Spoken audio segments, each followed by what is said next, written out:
Let's talk about the ongoing national drama, Donald J. Trump. No matter where you stand on the political spectrum, it's impossible to ignore the spectacle. Trump isn't just a politician, he's a phenomenon, a headline-generating machine who has redefined what it means to be in the public eye. It's 2026, and somehow, Trump still dominates the headlines, pulling the nation's attention like a political black hole. Every day, there's a new story, a new controversy, a new tweet or truth bomb that sends shockwaves through the media landscape. Newsrooms scramble, social media explodes, and Americans everywhere can't help but tune in. He's the car crash you can't look away from, on fire, in reverse, and live tweeting the chaos. There's a sense of unpredictability that keeps everyone on edge, wondering what will happen next. It's reality TV, but the stakes are real, and the consequences ripple far beyond the screen. Every word, every gesture, every tangent is scrutinized for meaning, as the stakes remain sky-high with another election looming. Analysts break down his speeches frame by frame, searching for hidden messages or signs of strategy. The public hangs on every phrase, waiting for the next viral moment or gaffe. Is this media mastery or a public unraveling? That's the question on everyone's mind. Some see a genius at work, manipulating the spotlight to his advantage. Others see chaos, a leader losing his grip. The debate rages on, both online and in living rooms across the country. Americans have become part-time pundits, dissecting his speeches for coherence and reality. Family dinners turn into heated debates, group chats light up with theories and memes, and everyone seems to have an opinion on what Trump really meant. Trump's every move sparks fierce debate.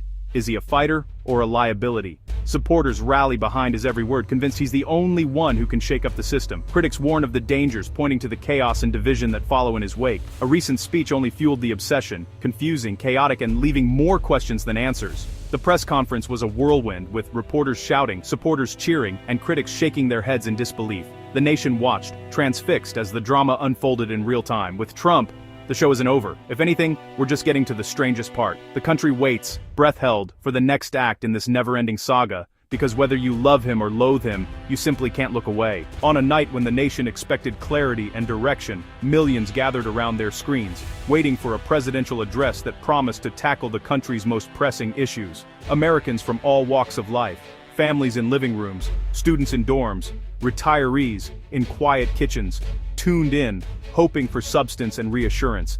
Instead, what unfolded was something entirely unexpected. A lengthy, almost theatrical monologue about a ballroom, its grandeur, its opulence, and its personal significance. Trump launched into vivid detail, painting a picture of constructing what he called the world's most beautiful ballroom. He boasted about completing it under budget, just $400 million, he claimed, as if reciting a favorite anecdote from his business days. He reminisced about the thrill of picking out drapes, the satisfaction of hearing construction noise echo through the halls, and the pride of overseeing every detail. The story was less about policy and more about personal nostalgia, blurring the line between presidential duty and private enterprise.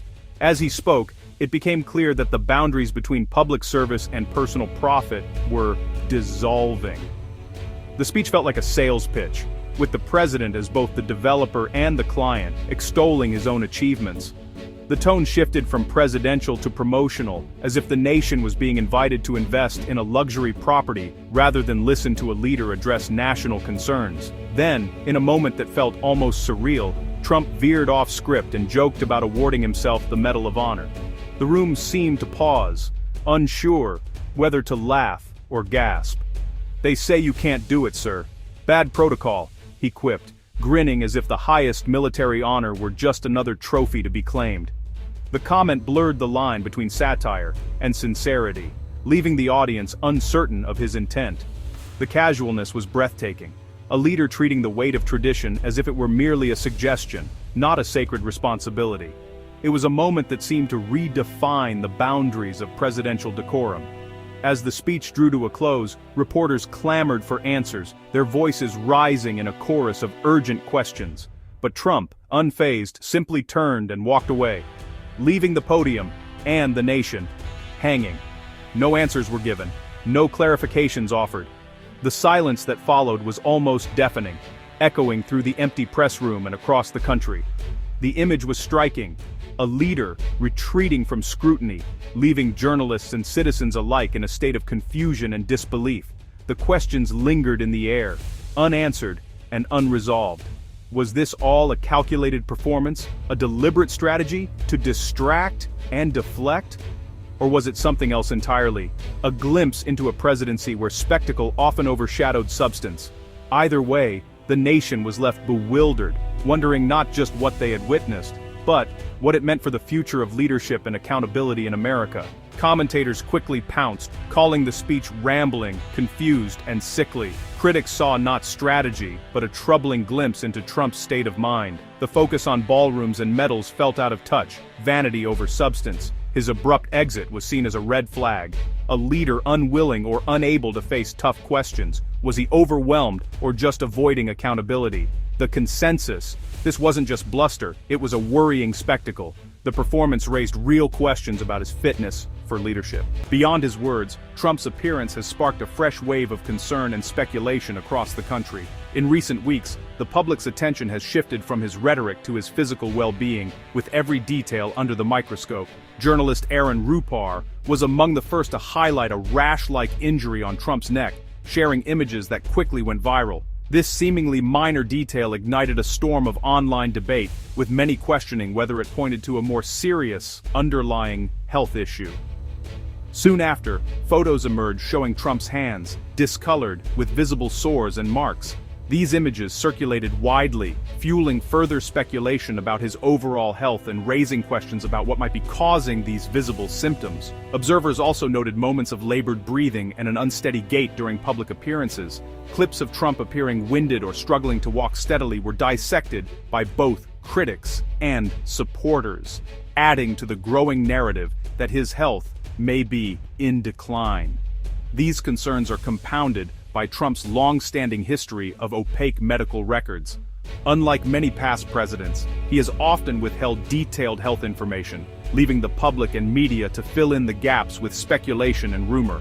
Critics have gone further, suggesting that his physical symptoms could be linked to possible cognitive decline. Medical professionals and commentators alike have weighed in, debating whether these outward signs might reflect deeper issues affecting his ability to lead. With so little transparency, the public is left to speculate, often relying on incomplete information and social media rumors. This uncertainty has only intensified the debate, as Americans try to make sense of what they see and hear. As the election approaches, Trump's health has become a central issue in discussions about his fitness for office. Voters are now weighing not just his policies, but whether he is physically and mentally capable of serving another term. In a time of uncertainty, trusting a leader who appears compromised is a significant challenge for the nation. The question of Trump's health is no longer just a private matter. It's a public debate with real consequences for America's future. Some argue Trump's bizarre performance is a calculated distraction. Critics allege he's using chaos to divert attention from an unpopular war and a struggling economy. By dominating headlines with spectacle, he avoids tough questions about policy and accountability. The Epstein scandal looms, with accusations that Trump's administration shut down investigations. Every outrageous moment keeps deeper issues off the front page. Is this confusion or cunning? Critics say it's all about controlling the narrative. The cost: lives lost in war, economic pain, and unanswered questions. For Trump, critics argue, self-preservation trumps the nation's well-being. Criticism isn't just from pundits. Congressman Jason Crow, a veteran, voiced deep frustration. He condemned the disconnect between leaders' rhetoric and the real sacrifices of American soldiers. Crow called out Trump for hosting lavish parties while young Americans risked their lives. The contrast was stark celebration for the elite, danger for the working class. Republican Mike Lawler echoed concerns, saying Trump's actions have made the country less safe. Both parties are weary of chaos and the burden it places on ordinary citizens. Crow's message: leadership should be about empathy and responsibility, not spectacle. Polls show the public isn't buying the distraction. Trump's recent military actions are deeply unpopular, even among his base. Americans are weary of foreign conflicts without clear purpose. Disapproval extends to the economy and overall leadership. The public can focus on multiple crises at once: war, inflation, instability. The silent majority is now a vocal majority of discontent. Trump's grip on public sentiment is slipping, The people's voice is breaking through the noise. The message, enough is enough. After this news cycle, the questions are bigger than politics.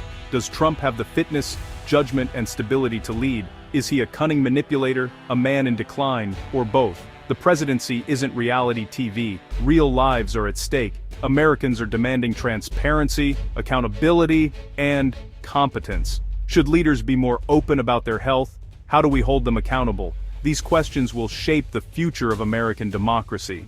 The chaos has pulled back the curtain on what's truly at stake.